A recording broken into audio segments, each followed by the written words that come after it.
आज हम आप सभी के लिए एक ऐसी पौराणिक कथा लेकर आए हैं जिसे देखकर आपको पता चलेगा आखिर क्यों भगवान विष्णु जी ने मनुष्य के रूप में राम जी का अवतार लिया और वे क्यों माता सीता से अलग हुए। तो चलिए शुरू करते हैं। एक बार की बात है, हिमालय पर्वत में एक बड़ी पवित्र गुफा थी। उस गुफा के निकट ही गंगा जी बहती थी। वह परम पवित्र गुफा नारद जी को अत्यंत सुहावनी लगती थी।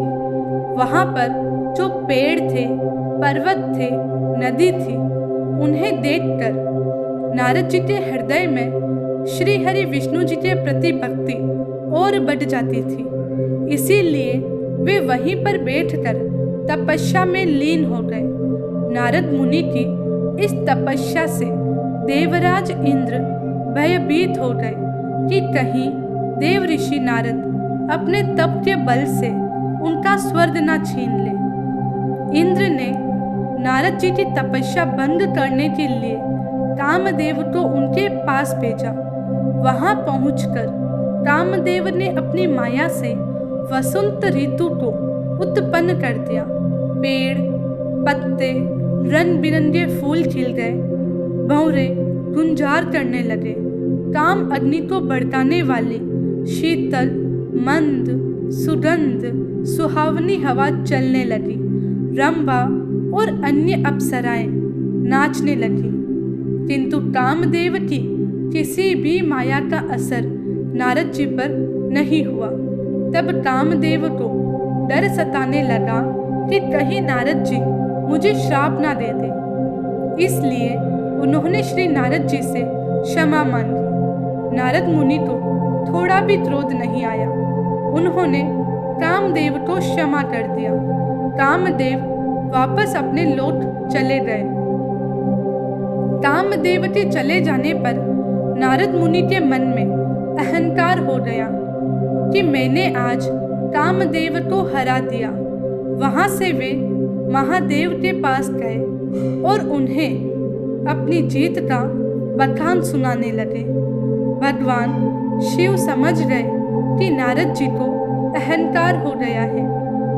महादेव ने सोचा, यदि इनके अहंकार की बात विष्णु जी को पता चली तो नारद जी के लिए अच्छा नहीं होगा। इसलिए उन्होंने नारद जी से कहा, तुमने जो बात मुझे बताई है वह श्री हरि को मत बताना।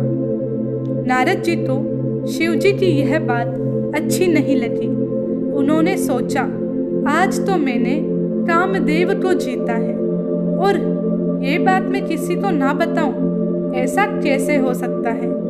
तो कुछ ही क्षण में नारद जी क्षीर सागर पहुंच गए और शिव जी के मना करने के बाद भी सारी कथा भगवान विष्णु को बता दी। भगवान विष्णु समझ गए कि आज तो नारद को अहंकार ने घेर लिया है। अपने भक्त के अहंकार को वे सह नहीं पाते। इसलिए उन्होंने अपने मन में सोचा कि मैं ऐसा उपाय करूंगा कि नारद का घमंड दूर हो जाएगा। नारद जी जब श्री विष्णु से विदा होकर चले तो उनका अभिमान और भी बढ़ गया।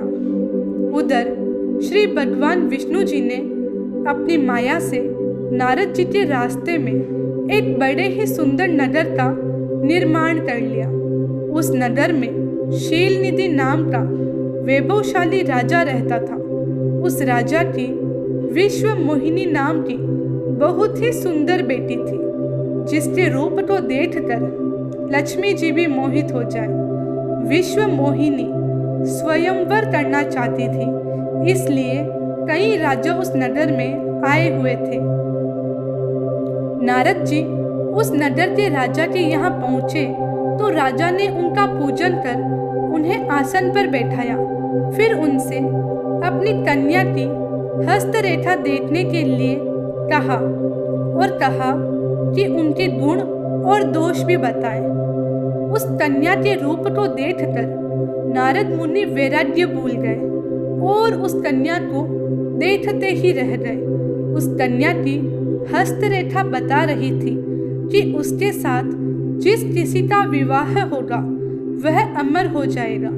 उसे संसार में कोई भी जीत नहीं सकेगा और संसार के समस्त जीव उसकी सेवा करेंगे। यह बात नारद मुनि ने राजा को नहीं बताई और राजा को उन्होंने अपनी ओर से कुछ बातें बनाकर कह दी। अब नारद जी ने सोचा, ऐसा क्या उपाय किया जाए कि वह कन्या मुझे मिल जाए और उस कन्या का विवाह मुझसे हो जाए। ऐसा सोचकर नारद मुनि ने श्री भगवान विष्णु को याद किया और भगवान विष्णु उनके सामने प्रकट हो गए। नारद जी ने उन्हें सारी बात बताई और कहने लगे, हे नाथ, आप मुझे अपना सुंदर रूप दे दीजिए ताकि मैं उस कन्या से विवाह कर सकूं। भगवान हरि ने कहा, हे नारद, हम वही करेंगे जिसमें तुम्हारी भलाई हो। यह सारी बात सुनकर विष्णु जी ने कुछ माया की। विष्णु जी ने अपनी माया से नारद जी को बंदर बना दिया। नारद जी को यह बात समझ में नहीं आई। वो समझे कि मैं तो बहुत ही सुंदर लग रहा हूँ। वहां पर छिपे हुए शिव जी के 2 गणों ने भी इस घटना को देख लिया।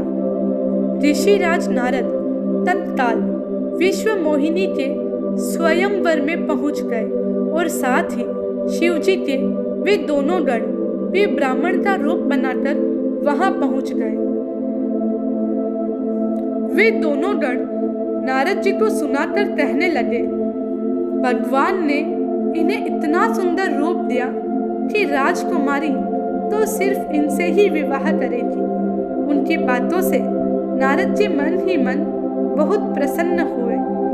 स्वयं भगवान विष्णु भी उस स्वयंवर में एक राजा का रूप धारण कर आ गए। विश्व मोहिनी ने कुरूप नारद जी की तरफ देखा भी नहीं और राजा रूपी विष्णु के गले में वरमाला डाल दी। मोह के कारण नारद मुनि की बुद्धि नष्ट हो गई थी।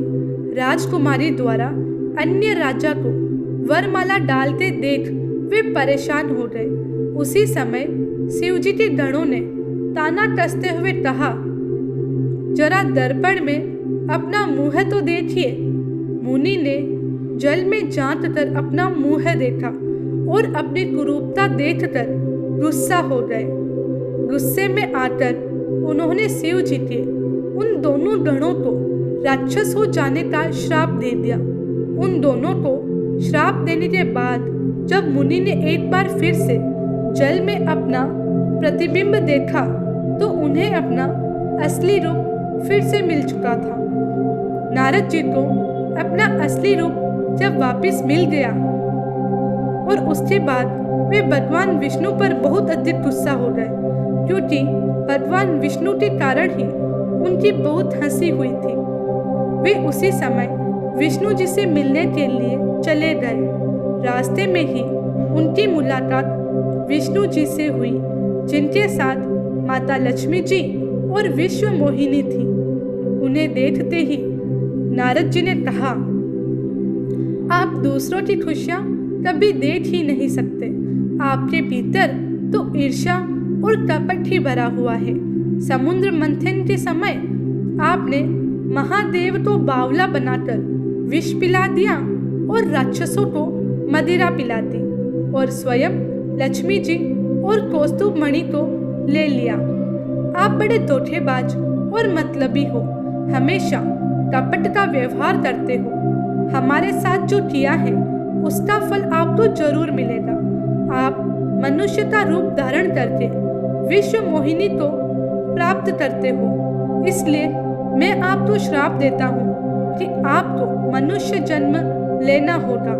आपने हमें स्त्री से दूर किया है, इसलिए आपको भी स्त्री से दूरी का दुख सहना होगा। आपने मुझे बंदर का रूप दिया, इसलिए आपको भी बंदरों से मदद लेनी होगी। नारद के श्राप को श्री विष्णु जी ने पूरी तरह स्वीकार कर लिया और उन पर से अपनी माया को हटा लिया। माया के हट जाने पर अपने द्वारा दिए गए श्राप को याद कर नारद जी को बहुत दुख हुआ, किंतु दिया गया श्राप वापस नहीं हो सकता था। इसलिए श्री विष्णु जी को श्री राम के रूप में मनुष्य बनकर अवतार लेना पड़ा और उन्हें माता सीता से दूरी सहनी पड़ी। शिव जी के उन दोनों गणों ने जब देखा नारद अब माया से मुक्त हो चुके हैं, तो उन्होंने नारद जी के पास आकर और उनके चरणों में गिरकर कहा, हे मुनिराज, हम दोनों शिव जी के गण हैं। हमने बहुत बड़ा अपराध किया है, जिसके कारण हमें आपसे श्राप मिल चुका है। अब हमें अपने श्राप से मुक्त करने की कृपा करें। नारद जी बोले, मेरा श्राप तो झूठा नहीं हो सकता, इसलिए तुम दोनों रावण और कुंभकर्ण के रूप में महान ऐश्वर्यशाली, बलवान तथा तेजवान राक्षस बनोगे और अपनी भुजाओं के बल से पूरे विश्व पर विजय प्राप्त करोगे। उसी समय भगवान विष्णु राम के रूप में मनुष्य शरीर धारण करेंगे। युद्ध में तुम दोनों उनके हाथों से मारे जाओगे और तुम्हारी मुक्ति हो जाएगी। इसी के साथ हमारी कहानी यहीं समाप्त होती है। और अगर आपको ये कहानी पसंद आई हो तो लाइक, सब्सक्राइब और कमेंट करें।